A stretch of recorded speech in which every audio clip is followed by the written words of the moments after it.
Zon perdagangan bebas digital DFTZ kejayaan besar buat Malaysia. Putera Charles kagum kekayaan budaya warisan Malaysia.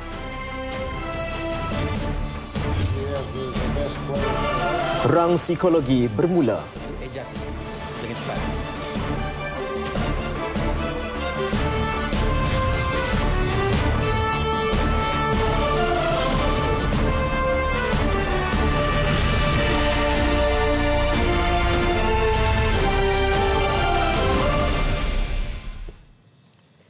Assalamualaikum dan salam satu Malaysia. Saya Andy Reza Rohadian. Dan saya Margaret Gambang. Pelancaran operasi Zon Perdagangan Bebas Digital DFTZ Aeropolis Park pertama di luar China dalam tempoh yang singkat merupakan satu kejayaan besar buat Malaysia. Perdana Menteri Datuk Seri Najib Tun Razak berkata, meskipun pengasas kumpulan Alibaba Jack Ma pada mulanya sanksi projek ini dapat disiapkan, namun Malaysia berjaya membuktikan keupayaannya. When we shook hands on the 4th of November 2016, Jack, you gave us a challenge. You said that if Malaysia can do it within 3 months, I will set up the first DFTZ outside China. There and then I took up your challenge. I knew that you had your doubts. I knew you had your skepticism. Can Malaysia do it? Can Malaysia deliver? And I took that as a challenge, Jack. I want to show you that Malaysia can do it. Datuk Seri Najib berucap pada pelancaran operasi DFTZ Malaysia bersama Jack Ma. Beliau mahu DFTZ yang disertai 1,972 perusahaan kecil dan sederhana PKS dieksport menjadi projek ikonik negara di tengah-tengah kemajuan pantas ekonomi digital. Ini kerana ekonomi digital merupakan sektor yang mengalami pertumbuhan terpantas dalam ekonomi negara sebanyak 18.2% dan dijangka mencecah 20% pada tahun 2020. Beliau yakin PKS tempatan boleh berkembang dengan pesat menerusi DFTZ susulan ia menawarkan akses kepada pasaran China yang luas. Selain itu, DFTZ bakal menawarkan 60,000 peluang pekerjaan baharu dan menjada nilai ekspor sebanyak $38 bilion Amerika Syarikat menjelang tahun 2025. Pencapaian ini bukan sahaja akan menentukan semula perdagangan global dan sektor PKS, malah membawa hubungan Malaysia dengan China ke peringkat yang lebih tinggi. Sementara itu, Datuk Seri Najib berkata Jack Ma bersetuju untuk mempromosi Malaysia secara dalam talian selama seminggu kepada penggunanya di China tahun depan. Jack and we rode in the car just now.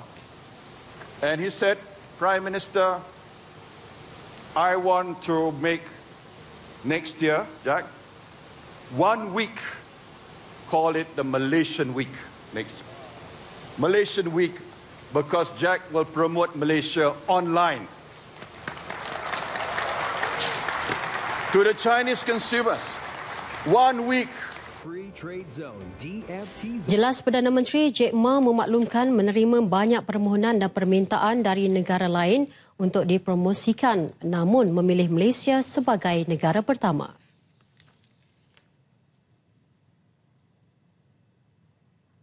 Baik, dalam pada itu, Jack Ma memuji kepimpinan dan semangat Perdana Menteri terutamanya dalam merealisasikan DFTZ. Beliau percaya kerjasama itu adalah permulaan perkongsian strategi yang panjang antara Malaysia dan China. I'm so amazed by your leadership, Prime Minister. Leadership, your vision and determination. I heard the past years that Malaysia government take away all the barriers to make this thing happen. And 3 months, within just 3 months, we see here that all the things that have been taking years to happen in China. Alibaba Group katanya komited untuk kekal dan memperkukuhkan kehadiran di negara ini. Jack Ma berkata DFTZ bukan saja akan memanfaatkan PKS dan usahawan muda di Malaysia, malah di seluruh Asia. Dengan adanya DFTZ Malaysia, usahawan boleh menggunakan platform digital untuk menjual dan membeli barangan. Pelancaran taman DFTZ KLIA Aeropolis itu merupakan hub e-penunaian pertama Alibaba di luar China. Pelan pembangunan integrasi hub e-dagang DFTZ di KLIA, Aeropolis, Pelabuhan Klang Selangor dan Bukit Kayu Hitam Kedah akan dipercepatkan. Ketua Pegawai Eksekutif Perbadanan Ekonomi Digital Malaysia MDEC, Datuk Yasmin Mahmud berkata, ia ekoran minat mendalam 5 pelabur untuk terlibat dalam pembangunan hub e-dagang di Pelabuhan Klang dan Bukit Kayu Hitam.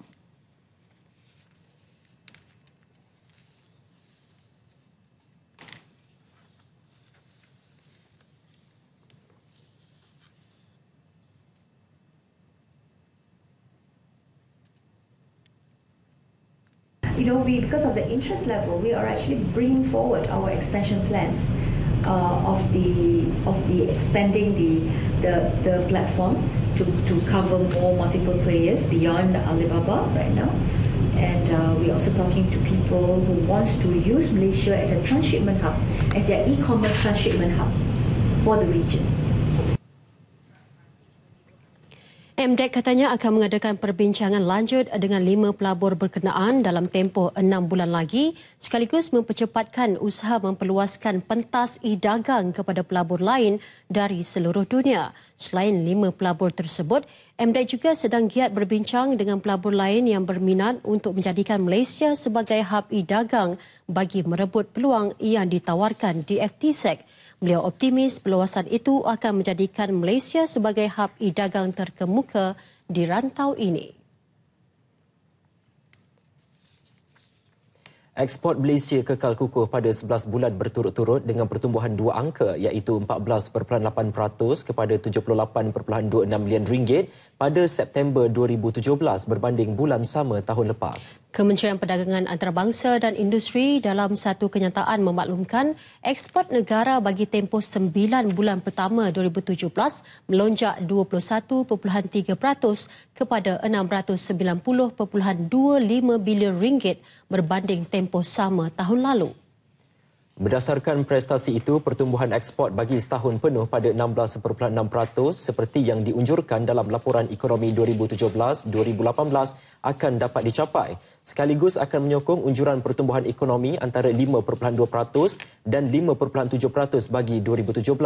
Pencapaian ekspor pada September 2017 didorong permintaan kukuh daripada pasaran utama, khususnya dari ASEAN, China, Hong Kong, Kesatuan Eropah, Amerika Syarikat, Korea Selatan, Jepun, Australia, Meksiko dan Turki. Kira-kira 100 pertubuhan bukan kerajaan NGO Islam menyerahkan memorandum kepada Perdana Menteri Datuk Seri Najib Tun Razak sebagai tanda sokongan kepada bajet 2018 yang dibentangkan Jumaat lepas. Presiden Gabungan Pelajar Semenanjung Zamri Muhammad Isa yang mewakili kumpulan NGO tersebut menyerahkan memorandum berkenaan kepada Datuk Seri Najib yang juga Menteri Kewangan di Putrajaya. Antara kandungan memorandum tersebut adalah mengenai sokongan terhadap kandungan bajet 2018 dalam meningkatkan syiar Islam, usaha mentransformasikan Bumi Putra, bantuan yang diteruskan kepada Majlis Amanah Rakyat MARA, Imam dan Bilal serta pendekatan tambahan yang diberikan kepada orang Islam. PM tadi mengucapkan terima kasih kepada kami semua NGO-NGO ini mewakili rakyat Malaysia dan juga PM sangat terharulah atas apa yang kita sokongan yang diberikan dan tentunya sokongan yang kita beri ini yang saya yakin Yang Amat Perdana Menteri terus akan memacu negara ini terkehadapan. Seperti mana kita tahu bajet ini adalah bajet bukan untuk pilihan raya sebenarnya tapi ini adalah bajet untuk masa depan negara TN50. Beliau ditemui media selepas menyerahkan memorandum berkenaan.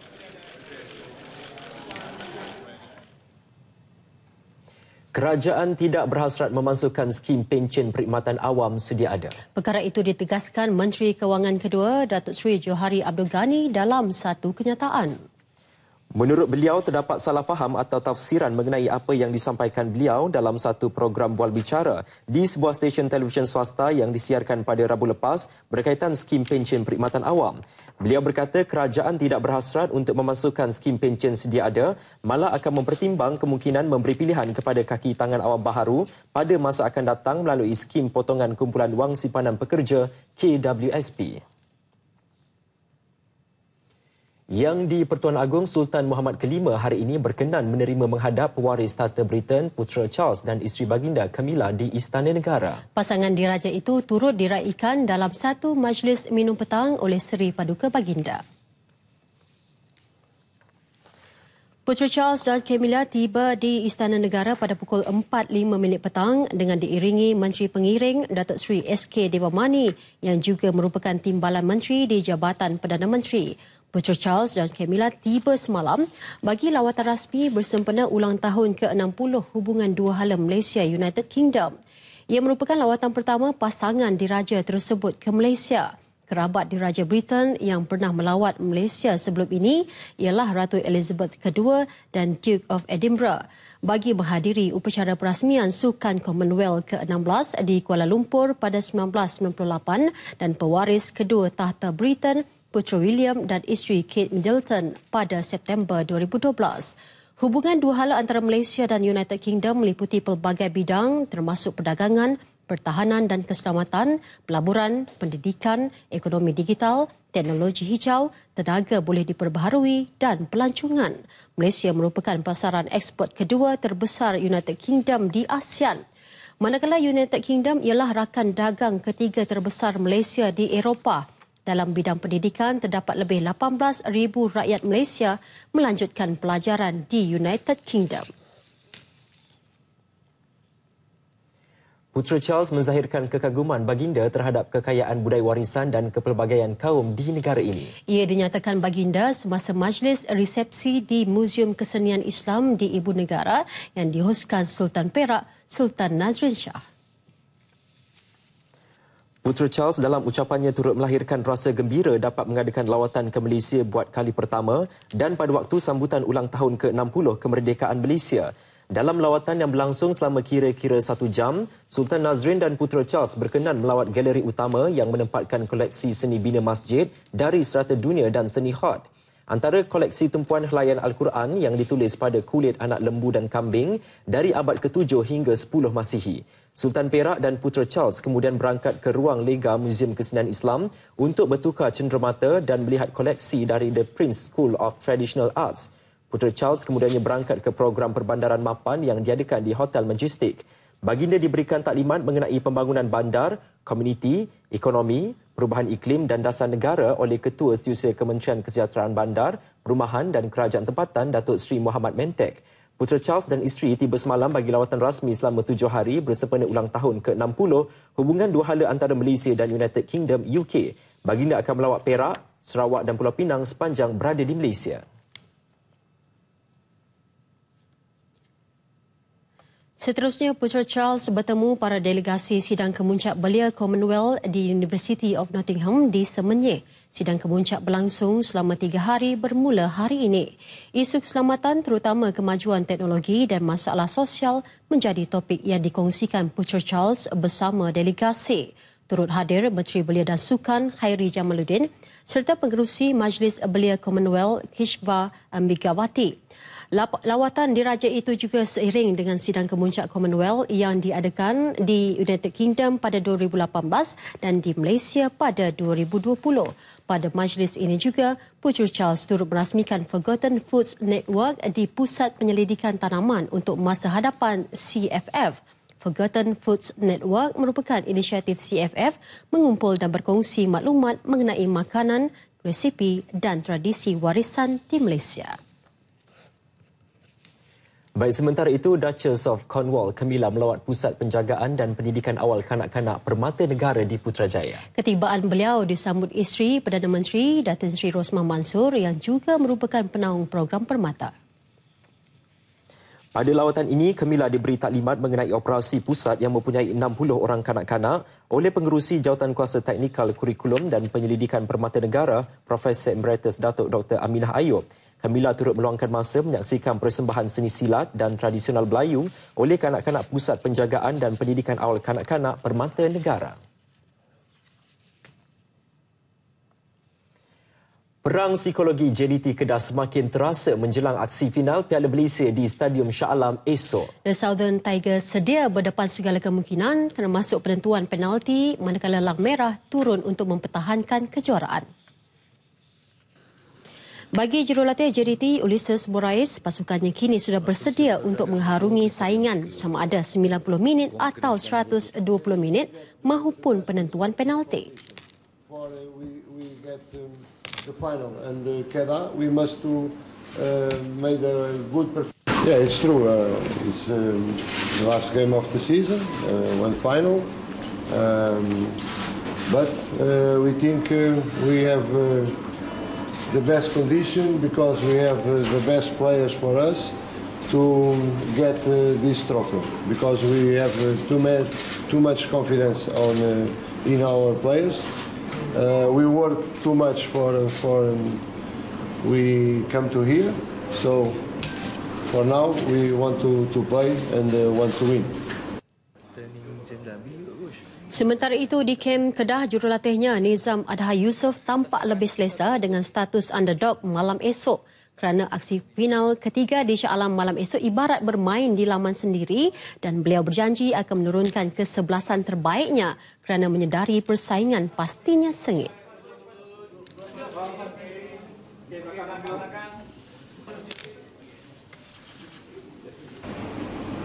Final kali ini tanggungjawab lebih berat. Perlu memikirkan sebelum perlawanan, juga during games apa yang akan berlaku, perlu adjust dengan cepat. JDT layak ke final selepas menang ke atas Perak dengan agregat 4-1 dan Kedah menewaskan Felda United 3-1. Lagi mengenai bahang perlawanan akhir Piala Malaysia 2017 dalam segmen sukan seketika nanti. Sultan Selangor Sultan Sharafuddin Idris Shah berkenan menyempurnakan majlis pembukaan semula Masjid Sultan Sulaiman di Klang. Masjid berkenaan selesai ditambah baik 17 Oktober lalu. Keberangkatan Sultan Sharafuddin diiringi anaknya baginda Raja Muda Selangor Tengku Amir Shah. Baginda menunaikan solat Jumaat bersama kira-kira 500 jemaah di masjid tersebut. Sultan Sharafuddin menzahirkan penghargaan dan terima kasih kepada Kerajaan Negeri Selangor atas kerjasama semua pihak yang membolehkan projek pemeliharaan masjid itu. Masjid yang berusia 85 tahun itu mempunyai nilai sejarah yang tinggi kerana reka bentuk serta seni bina unik hasil pengaruh campuran seni bina Islam Moorish dan Inggeris.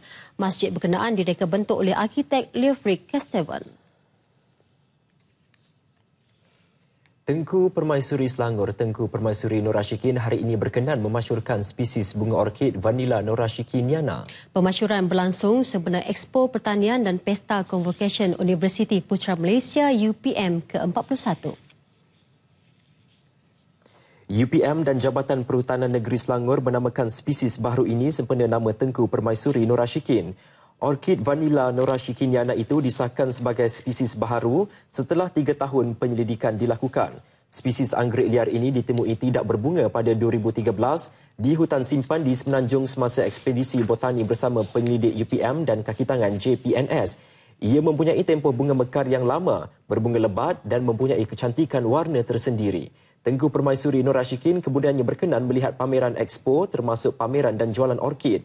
Expo Pertanian dan Pesta Convocation UPM yang bertemakan ihsan, kecemerlangan dan cabaran menawarkan kira-kira 6,000 anak pokok buah-buahan yang dihasilkan UPM, jualan hasil pertanian, pameran ternakan, klinik pertanian dan pelbagai aktiviti menarik termasuk untuk kanak-kanak.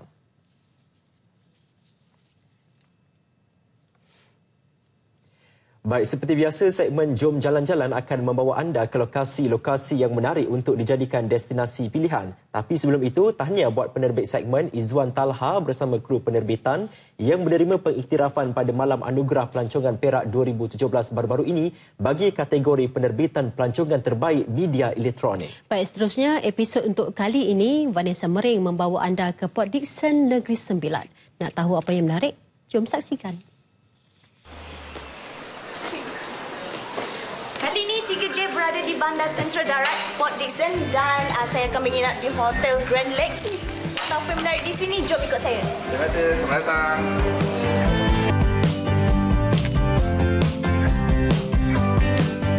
Seperti biasa, sebelum kita berjalan-jalan untuk melakukan aktiviti, kita daftar masuk dulu di Hotel Grand Lexis ini. ada perkhidmatan bagi dan dia akan menghantar saya ke bilik kerana kalau nak jalan kaki jarak perjalanannya agak jauh, jadi ya.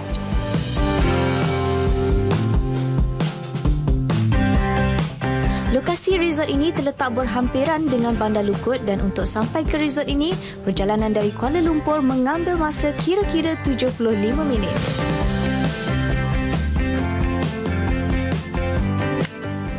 Masuk sahaja ke dalam resort ini, saya berasa amat teruja dengan keluasan yang dimiliki serta konsep yang bertemakan ala-ala Bali menjanjikan keselesaan yang sempurna.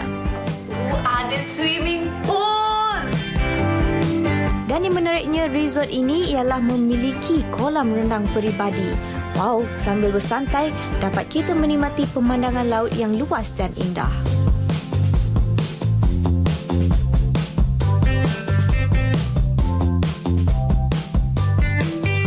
Tengok sekarang ni saya dah tukar baju. Sebenarnya kat Grand Lexis ni ada pelbagai jenis aktiviti yang boleh kita cuba. Dan salah satu daripadanya adalah aktiviti memanah. Sekarang ni saya nak cuba bakat, kita tengok macam mana pergi dia. Aktiviti memanah adalah salah satu tarikan di Grand Lexis ini. Ia beroperasi dari pukul 8 pagi hingga 8 malam dan untuk aktiviti memanah ini, faktor keselamatan perlu diambil kira bagi mengelakkan sebarang masalah yang tidak diingini. Sebelum saya mencuba memanah, saya diajar oleh pembantu di sini. Memang susah rupanya memanah ni.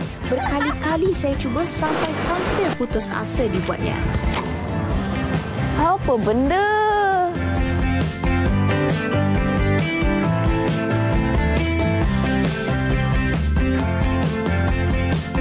Walaupun susah, saya tetap lakukan aktiviti ini sehingga berjaya. Wah, nice. Tengok tu.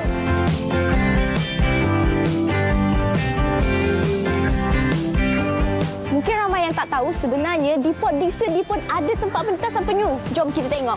Dari memanah kita ke pusat penetasan penyu.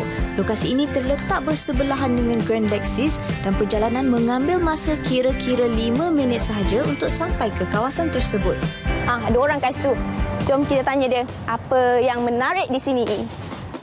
Hai, saya Vanessa. Hai, saya Ramesh. Okey. So, selamat datang ke pusat penetasan penyu di Terima Port Dickson. kasih.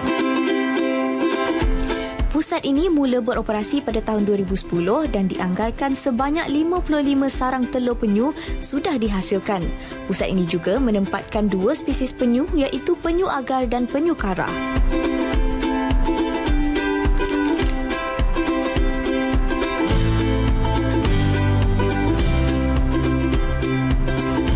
Sebenarnya sarang penyu ni dihasilkan mengikut sarang penyu yang asli yang dihasilkan oleh ibu penyu. Jadi cara nak memasukkan telur penyu ni kita kena pakai tiga jari macam ni. Lepas tu kita letak kat dalam. Tempoh menyimpan telur di dalam sarang ini dianggarkan mengambil masa 55 ke 65 hari sebelum ia menetas dan untuk keluar dari sarangnya mengambil masa 2 hingga 7 hari.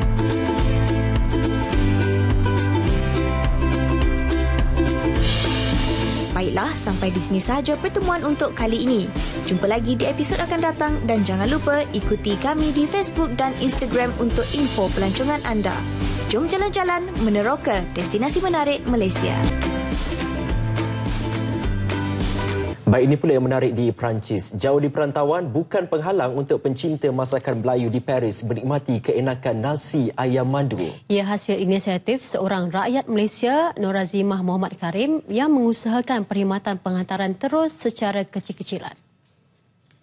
Wartawan Nurul Husna Bokhari ada laporannya. Hari ini merupakan hari kelima kembara hati ekspedisi dalam misi berdakwah melalui lagu berada di negara yang terkenal dengan Eiffel Tower ini.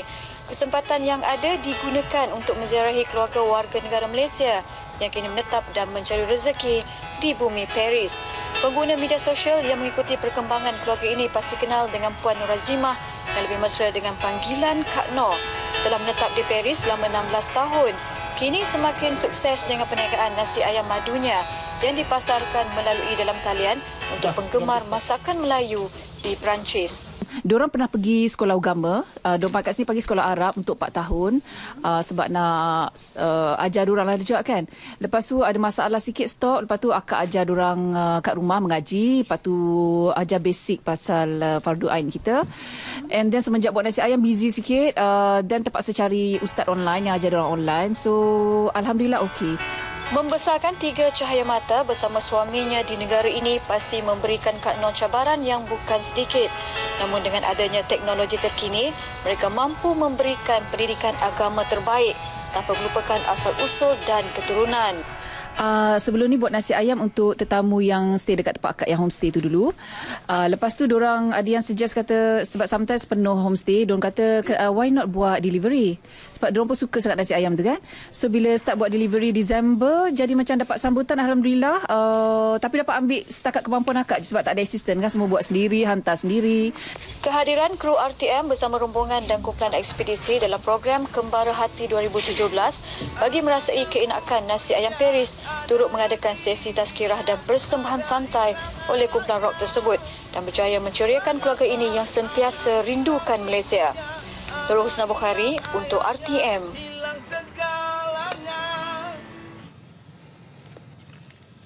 Seorang lelaki bergelar Datuk Seri didakwa hari ini di Mahkamah Magistrate Ampang atas 4 tuduhan menyerang dan mencederakan 3 anggota rela di sebuah tokong di Selangor baru-baru ini. Tertuduh Leo Sun Hee, 29 tahun, mengaku tidak bersalah dan mohon dibicarakan. Jika sabit kesalahan, dia akan dihukum penjara maksimum 7 tahun dan denda. Bagi kesalahan pertama, Leo didakwa menyebabkan kecederaan terhadap Lee Weng Po di perkarangan tokong itu. Selain itu, Leo dituduh menyerang penjawat awam Melvin Cheong Mun Khai yang sedang melakukan tugas sebagai anggota rela di lokasi sama. Dia didakwa mengikut Seksyen 353 Kanun Keseksaan. Jika sabit kesalahan, hukuman penjara maksimum 2 tahun atau denda atau kedua-duanya. Manakala bagi kesalahan ketiga dan keempat, Leo dituduh dengan sengaja mengakibatkan kecederaan terhadap Leong Jun Ji dan Mun Khai di lokasi, masa dan tarikh yang sama. Bagi kesalahan itu, Leo didakwa mengikut Seksyen 324 Kanun Keseksaan. Mahkamah membenarkan tertuduh diikat jamin RM17,000 dengan seorang penjamin bagi semua pertuduhan. 14 Disember ini ditetapkan untuk sebutan semula kes. Polis berjaya menahan 3 tokan dadah dalam satu operasi khas di 2 lokasi berasingan di Ibu Negara semalam dan Isnin lepas. Dalam operasi pertama, 2 lelaki tempatan ditahan berusia 25 dan 41 tahun. Ketua Polis Kuala Lumpur, Datuk Mazlan Lazim dalam sidang media di Ibu Pejabat Polis Kontingen Kuala Lumpur memaklumkan suspek berkenaan ditahan dalam sebuah kereta di Jalan Gunung Semanggol menghala ke Jalan Ipoh. Hasil pemeriksaan ke atas kedua-dua suspek mendapati 2 paket plastik lutsinar dipercayai dadah jenis ketamin dirampas bersama wang tunai berjumlah RM2,000. Suspek ditahan reman bermula 31 Oktober sehingga Isnin 6 November ini. Sementara itu, semalam seorang lelaki berumur 25 tahun ditahan di Jalan Wangsa Perdana. 150 paket plastik lutsinar disyaki heroin sebanyak 236.04 gram dirampas. Kesemua suspek disiasat mengikut Seksyen 39B Akta Dadah Berbahaya 1952. Sabit kesalahan, hukuman gantung sampai mati. Seorang tahanan wanita di bawah Akta Pencegahan Jenayah POKA dijatuhi hukuman penjara 2 tahun di Mahkamah Magistrate Air Keroh selepas gagal melapor diri di Balai Polis Berhampiran pada Jun lepas. Magistrate Norina Maludin menjatuhkan hukuman itu selepas tertuduh Nur Syahidah Azira Muhammad Azami 20 tahun membuat pengakuan bersalah sejurus kertas pertuduhan dibacakan terhadapnya oleh jurubahasa mahkamah. Mengikut kertas pertuduhan, tertuduh sebagai orang yang dalam pengawasan polis di bawah Seksyen 15 Akta Pencegahan Jenayah 1959 gagal melaporkan diri di Balai Polis Sungai Udang, Melaka sekitar jam 1 petang 20 Jun lalu di nombor 9 Taman Terendak Permai, Sungai Udang. Dia didakwa mengikut Seksyen 15-4 Akta Pencegahan Jenayah. Jika sabit kesalahan, hukuman penjara maksima 5 tahun dan minima 2 tahun.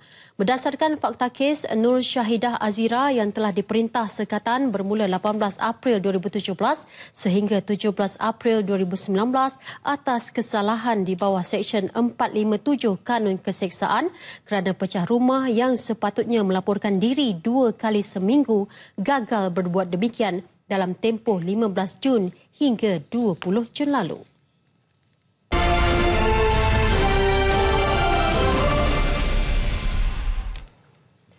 Perbelanjaan mengurus yang tinggi pada RM234.25 bilion di bawah bajet 2018 adalah disebabkan banyak projek-projek infrastruktur di negara ini telah siap. Jelas Timbalan Menteri Kewangan 1, Datuk Osman Aziz, apabila sesebuah projek yang pada mulanya di bawah perbelanjaan pembangunan telah lengkap, maka ia akan diserahkan kepada kerajaan untuk pengurusan dan ini menyebabkan perbelanjaan mengurus negara meningkat. Bila sekolah itu dah siap, diserahkan kepada pihak kerajaan atau JKR, kemudian diserahkan kepada Kementerian Pelajaran. Jadi, belanja mengurus akan ambil alih. Belanja mengurus termasuklah persiapan menyediakan guru-gurunya, peralatannya dan sebagainya. Kemudian tukang kebunnya, itu semua masuk dalam belanja mengurus. Datuk Osman mengulas mengenai komen pihak tertentu yang mempersoalkan kedudukan kewangan kerajaan dan perbelanjaan pengurusan yang tinggi. Beliau tidak menafikan hampir kesemua perbelanjaan pembangunan negara dibiayai melalui pinjaman atau hutang, namun kerajaan sentiasa mengamalkan perbelanjaan berhemah dengan mengambil kira kemampuan untuk membayar balik. Perbelanjaan pembangunan katanya adalah pelaburan yang penting bagi menjana pendapatan dan pulangan ekonomi. Industri automotif negara dijangka menjana nilai ekspor komponen kenderaan berjumlah RM13 bilion tahun depan berbanding unjuran RM12 bilion tahun ini. Ia disokong inisiatif di bawah bajet 2018 yang membolehkan pengeluar kenderaan dan vendor tempatan meningkatkan kapasiti pengeluaran komponen untuk pasaran luar negara. Laporan Kamal Firmansyah Kamaluddin. Ketua Pegawai Eksekutif Institut Automotif Malaysia MAI, Datuk Madani Sahari berkata, untuk menangani persaingan sengit dari negara lain, syarikat Malaysia perlu terus menawarkan komponen kereta berkualiti dan bekerjasama rapat dengan pengedar luar. Pada tahun 2016, ekspor telah mencecah RM11.2 bilion dan pada tahun 2017 tahun ini kita menyasarkan RM12 bilion sehingga bulan Jun tahun ini kita sudah pun mencapai sekitar RM7.5 bilion. Jadi ekspor Malaysia bagi otomotif terutamanya bagi komponen kenderaan memang menunjukkan peningkatan yang sangat ketara. MAI katanya telah melaksanakan program-program untuk membina keupayaan di seluruh rantaian dalam sektor otomotif. Selain itu, ia juga merancang untuk mewujudkan 5,000 peluang pekerjaan khusus untuk pelajar lepasan SPM tahun ini serta melatih 1,730 tenaga mahir dengan pelbagai kelulusan antaranya kejuruteraan, pengurusan perniagaan dan statistik. Mengenai industri 4.0, MAI akan melaksanakan 9 tonggak bagi mempercepatkan peralihannya. Ini termasuk robot otomasi, simulasi, integrasi sistem, IoT, keselamatan siber, pengkomputeran awan, pembuatan bahan tambahan, realiti diperkukuhkan, analisis data besar serta integrasi sistem menegak dan melintang. Usaha ini katanya akan meningkatkan kepakaran dan keupayaan 120 syarikat vendor yang berdaftar dengan MAI. Elemen robotik dan otomasi bukanlah perkara baru, ia antara aspek utama dalam revolusi industri 3.0. Dan untuk revolusi industri 4.0, penggunaan aspek big data atau data raya amat penting untuk mengumpul segala maklumat dan data bagi menjadikan sesuatu operasi itu lebih berkesan dan cekap pada masa akan datang. Ia merupakan revolusi terbaru dan mampu menjadikan industri lebih cekap dan berdaya saing pada masa akan datang. Saya Kamal Firmansyah Kamaluddin melaporkan untuk Berita RTM. Hong Leong Bank Berhad menyasar urus niaga perbankan dalam talian yang akan terus meningkat mencecah 40% dalam tempoh 2 hingga 3 tahun akan datang. Pengarah urusan kumpulan dan Ketua Pegawai Eksekutif Dominic Fiuda berkata, urus niaga perbankan dalam talian ketika ini adalah sekitar 10%. Seen a significant growth in mobile banking users and internet banking users. As we put more products onto the platform, a lot more customers are using it. So what we're hoping to do in the next 12 months is to acquire customers, either existing customers, into new products or new-to-bank customers digitally.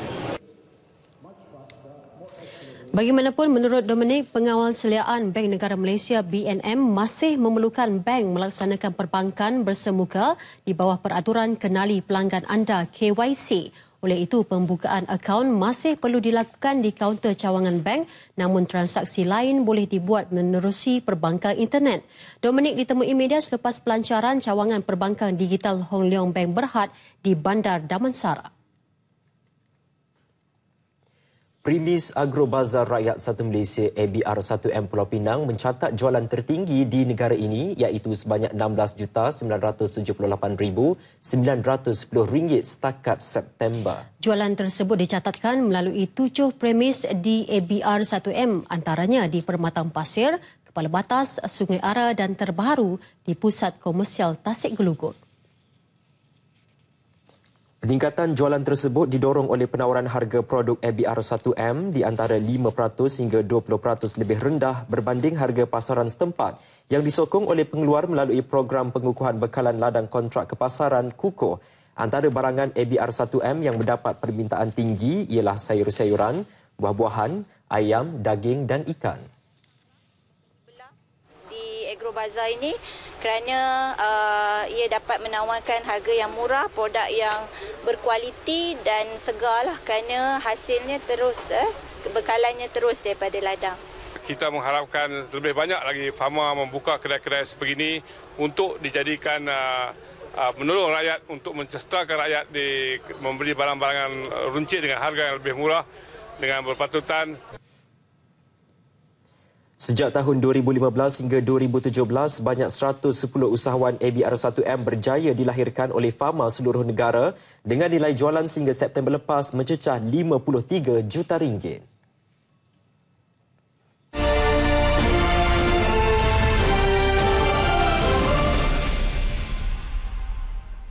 Program Kerjasama Malaysia UNESCO MUCP bermula 2011 dan Malaysia Feed in Trust MFIT yang ditandatangani pada 2013 telah menyalurkan bantuan kewangan untuk membiayai 26 projek dan program. Menteri Pendidikan Datuk Seri Mahathir Khalid berkata, bagi memastikan kesinambungan projek-projek berkenaan, Malaysia bersetuju supaya kerjasama ini disambung sehingga 2019 di bawah Perbelanjaan Kerjasama dalam Pendidikan, Sains, Budaya dan Komunikasi. Awang Omar Pengiran Apung di Paris melaporkan. Berucap pada Perhimpunan Agung UNESCO kali ke-39, beliau juga mengumumkan di bawah MUCP dan MFIT, kerajaan dan rakan kongsi UNESCO pertama kali akan menganjurkan simposium dan konsultasi mengenai pelaksanaan penyimpanan dan akses kepada dokumen warisan mencakupi bidang digital. Simposium itu akan berlangsung pada tahun 2018, dijangka akan menghasilkan tindakan untuk digunapakai oleh ahli-ahli UNESCO. Melalui kerjasama Malaysia UNESCO Cooperation Program ini, kita mempunyai satu program yang kita namakan MFIT. Ini peruntukan yang dibagi oleh kerajaan Malaysia tiap-tiap tahun kepada negara-negara kepulauan di Asia Pasifik dan negara-negara kecil. Yang saya kira sampai setakat ini Malaysia dan UNESCO Cooperation ini telah menjalankan 26 program keseluruhannya. Jelas beliau pada tahun 2015-2016, Malaysia dan UNESCO telah menjadi rakan aktif menjadi tuan rumah persidangan Asia Pasifik mengenai pendidikan teknikal dan latihan vokasional TVET serta pendidikan serta penjagaan awal kanak-kanak. Dalam Perhimpunan Agung UNESCO kali ke-39 ini, Datuk Seri Mahathir Khalid telah melobi untuk menjadikan Malaysia sebagai Kota Buku Dunia 2020 untuk melahirkan masyarakat intelektual dalam pendidikan, sains dan juga kebudayaan. Dan Malaysia sekali lagi akan melobi dalam Perhimpunan Agung UNESCO ke-40 pada tahun 2019. Awang Omar, Pengiran Apung bersama juru kamera Muhammad Azam Jamaluddin dari UNESCO Paris untuk Berita RTM.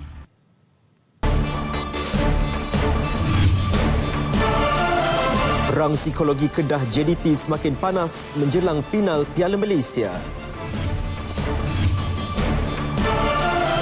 Terry Walsh memuji skuad hoki wanita negara kerana aksi menakjubkan.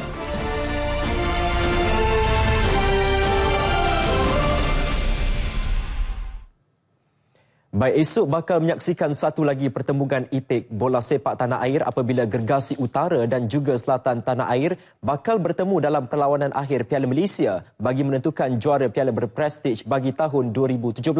Kedah maupun JDT keduanya punyai nilai sentimental tersendiri apabila turun dengan misi utama membawa pulang piala tertua berprestij itu dengan penuh kebanggaan. Ikuti kupasan menjelang perlawanan akhir Piala Malaysia yang disediakan wartawan Faisal Jabal. Mencapai kejayaan dalam cara masing-masing, kedua-duanya bukanlah calang-calang pasukan, membawa bekalan yang sangat lengkap dengan barisan pemain yang cukup mantap. Lang Merah pastinya tidak mahu melepaskan gelaran juara bertahan yang dimenangi tahun lalu. Manakala Harimau Selatan turun selaku pencabar, membawa misi menjulang piala tertua itu selepas kali terakhir pada 1991, manakala percubaan pada tahun 2014 sekadar berakhir dengan naib johan. Kedua pasukan juga tampil sebagai pasukan digeruni untuk menambah koleksi piala yang dimenangi pada tahun ini.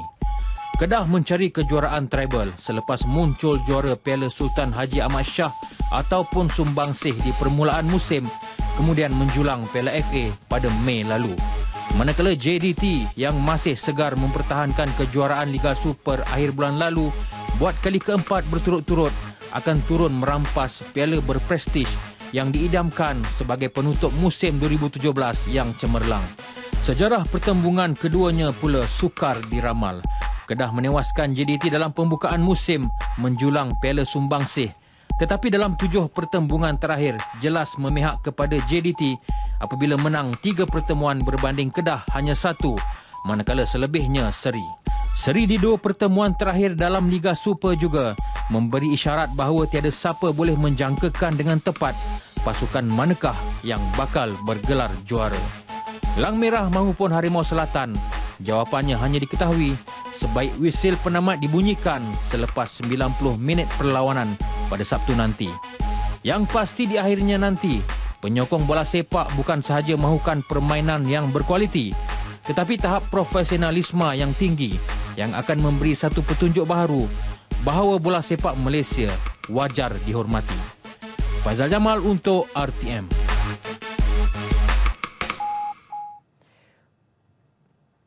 Baik, masih dengan kehangatan bahang final Piala Malaysia malam esok. Selain penyokong, perang psikologi tidak ketinggalan di kalangan pemain dan ketua pasukan JDT dan Kedah. Jelas Kapten Lang Merah Khairul Helmi Johari, kekuatan pasukannya terletak pada keharmonian di kalangan pemain. Namun beliau mengingatkan rakan sepasukan agar tidak memandang rendah dengan kesebelasan pemain JDT yang rata-rata memiliki kelebihan tersendiri dan mampu mencipta kejutan di semua sudut.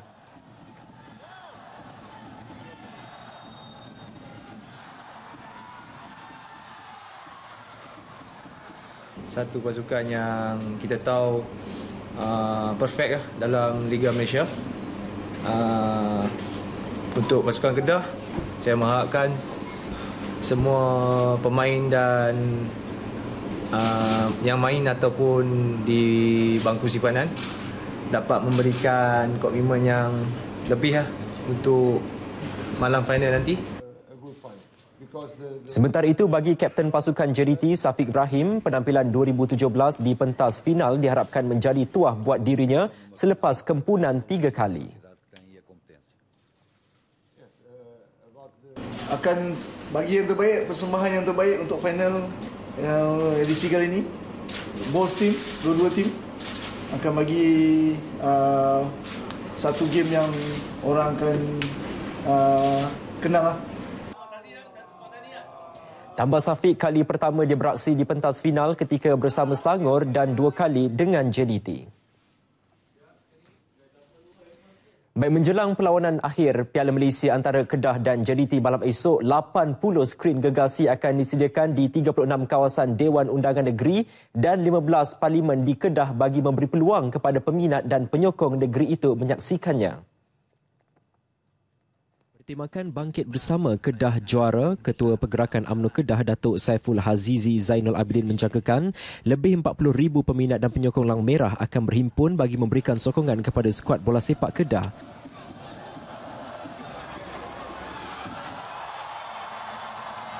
Tujuan penganjuran skrin ini adalah untuk kita memberi peluang kepada peminat bola sepak, pencinta skuad Lang Merah untuk merasa semangat kekitaan walaupun tidak dapat berkunjung ke Stadium Shah Alam bagi menyaksikan perlawanan bola sepak secara live.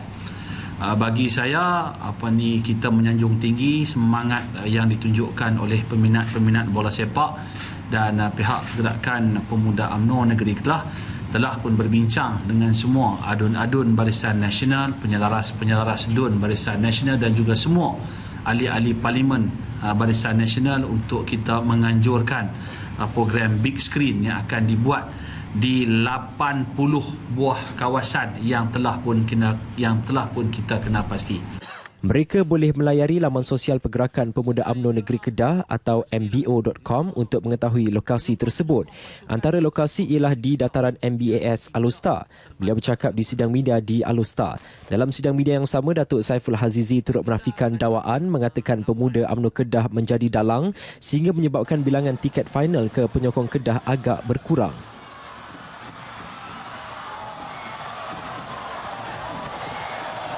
Bagi saya itu merupakan satu tuduhan yang tidak benar sama sekali, di mana kita rasa benda ni cukup bermotifkan politik, dan saya amat kecewa terdapat pihak-pihak tertentu yang menggunakan bola sepak sebagai senjata politik utama. Menurut kenyataan Timbalan Presiden KFA Datuk Paduka Said Unan Masri Said Abdullah, sebelum itu KFA telus dalam penagihan tiket diperuntukkan FAM. Dari 34,000 keping tiket yang diperuntukkan, sebanyak 17,600 tiket telah diagihkan kepada penyokong yang menyewa bas. 4,000 keping lagi dijual secara dalam talian, manakala 1,800 dijual kepada badan gabungan KFA, 500 keping kepada penaja dan 200 lagi kepada kaki tangan KFA.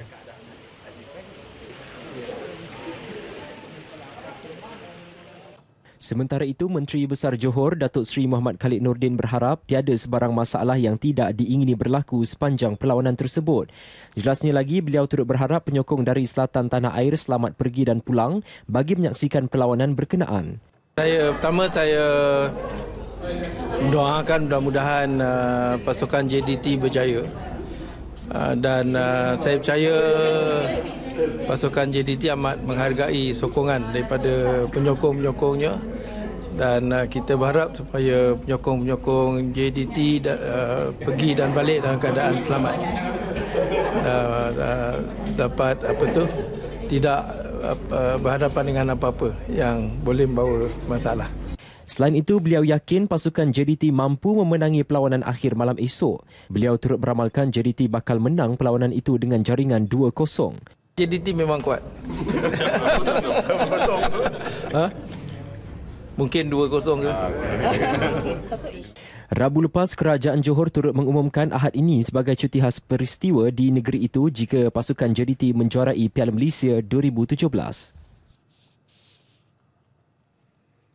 Gagal mara ke separuh akhir Piala Asia buat kali ke-7 berturut-turut, namun pengarah teknikal Konfederasi Hoki Malaysia Terry Walsh memuji skuad hoki wanita negara kerana telah mempamerkan aksi yang menakjubkan apabila berjaya mempertahankan benteng tanpa bolos sehingga suku ketiga permainan dalam aksi menentang tuan rumah Jepun pada suku akhir hoki Piala Asia Wanita 2017.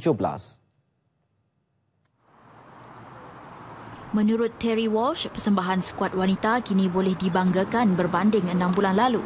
Well, I think that they've done an extremely good job. I was up there watching a couple of games, and I have to be very honest, the game that our team, Malaysia, played against India, for the first time I thought, wow, this team has some real chance. Dalam aksi suku akhir di Stadium Kawasaki Jioku, Jepun, semalam skuad wanita negara sekadar tewas 0-2. Terdahulu, skuad bimbingan Dharma Raj Abdullah itu berjaya mempamerkan aksi bertahan tanpa dibolosi sehingga suku ketiga aksi sebelum 2 gol lewat tuan rumah memastikan Malaysia Tigers sekali lagi kempunan ke pentas paruh akhir. Walsh turut meletakkan sasaran untuk skuad wanita berada dalam kelompok 4 terbaik Asia dalam masa kurang setahun. I would think that in another 6 months they will grow considerably to really challenge that 4th position. Now that 4th position could be a number of teams in that 4. You know, we assume that they'll be ordered, but I sense that it's going to be very, very close. Ketika ini, Malaysia berada di kedudukan kelima Asia di belakang China, Korea, Jepun dan India.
Para penonton setia RTM, anda dijemput untuk memeriahkan Karnival Sehati di RTM di Serami Teruntum, Kuantan, Pahang pada 2 hingga 5 November 2017. Selamat Pagi Malaysia juga akan bersiaran dari lokasi yang sama pada Jumaat, Sabtu dan Ahad dengan pelbagai pengisian serta aktiviti menarik. Kita ada senam aerobik, demo masakan menu Pahang serta persembahan artis-artis tempatan. Lebih 60 buah gerai pameran, 30 buah food truck dan pada malam hari ini akan diadakan forum perdana Hal Ehwal Islam dan juga konsert akan diadakan di lokasi tersebut. Jadi orang-orang Pahang khususnya yang berada di Kuantan, kita nak ke mana? Ke Serami Teruntum, Moh Lawe. Moh Lawe. Moh Lawe. Moh Lawe. Moh Lawe. Moh Lawe. Jangan ketinggalan datang beramai-ramai untuk memeriahkan Karnival Sehati di RTM Moh Lawe dengan kerjasama Kementerian Komunikasi dan Multimedia Malaysia dan Kerajaan Negeri Pahang. 3 lelaki warga tempatan dikuatiri hilang selepas terjatuh ke dalam tangki simpanan minyak diesel dalam satu kebakaran di kilang Lafarge, Rawang, Selangor petang tadi. Mereka berumur antara 28 hingga 49 tahun. Penolong pengarah bomba Selangor, Muhammad Sani Harul berkata pihaknya menerima panggilan kira-kira 4:24 petang. 3 pasukan dari 3 balai bomba dan penyelamat iaitu Rawang, Batu Arang dan Selayang dengan kekuatan anggota seramai 30 orang bergegas ke lokasi kejadian. Laporan awal mendapati sebuah tangki simpanan minyak diesel diameter 40 kaki dan tinggi 14 kaki terbakar. Pihak bomba berjaya memadamkan api dan usaha mengesan 3 lelaki berkenaan sedang giat dijalankan. Baik saudara, Nasional 8 edisi 3 November berakhir di sini. Terima kasih kerana kesetiaan anda bersama kami. Dengan itu, salam sejahtera dan Assalamualaikum.